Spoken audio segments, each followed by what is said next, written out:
The massive backlash from fans over Real Love 2025 isn't just about the removed George's musical ideas or the shortened track time. The shortened track time is the least of it, since the song would still work similarly.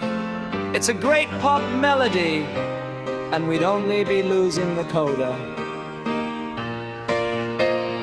George's guitar licks and bits are sorely missed, as they add a crescendo of intensity and emotion to the song, especially towards the end. In my opinion, the licks from 1995 are much better than those from the 2015 remix.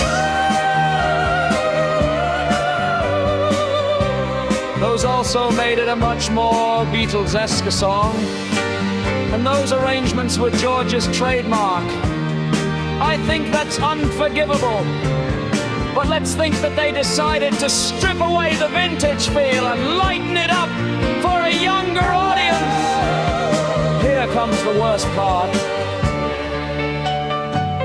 The most needed and anticipated element for this remix, logically, was a new, clearer and cleaner vocal stem, extracted with modern technology, as they did with Now and Then, and as fans have often shown could be done.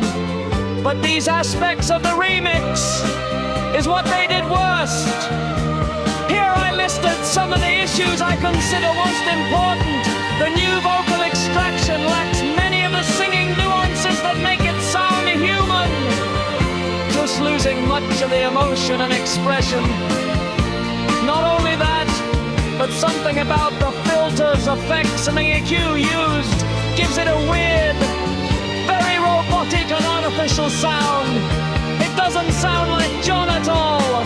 It's very different from the work achieved on Now and Then, and to a lesser extent with Fabe. Also, the extraction sounds strangely muddy and nasal, almost as if John were covering his nose. There's something of that in the demos. After all, those were home recordings, and it was his voice from those days. But nothing to this extreme. I applaud them that this time, even while maintaining the accelerated tempo, John's pitch wasn't affected. This was one of the things many would like to change about the original.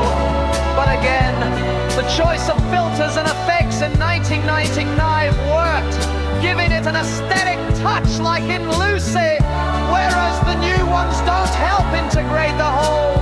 Since a different lemma was used as the source this time, in many parts the singing and phrasing sound out of sync and don't fit with the cadence of the music, the backing track, and the arrangements that were built based on that particular demo.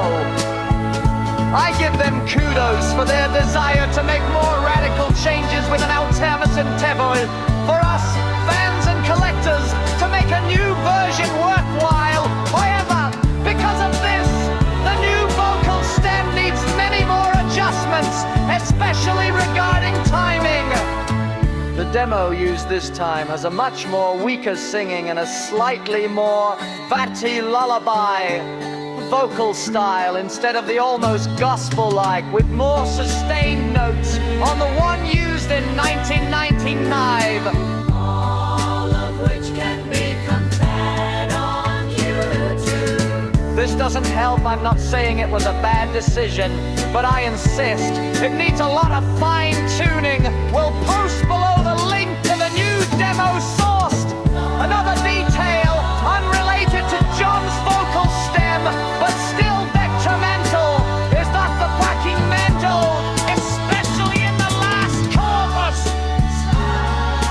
Very the sky, very, very thin. Almost lost in the mix. It's a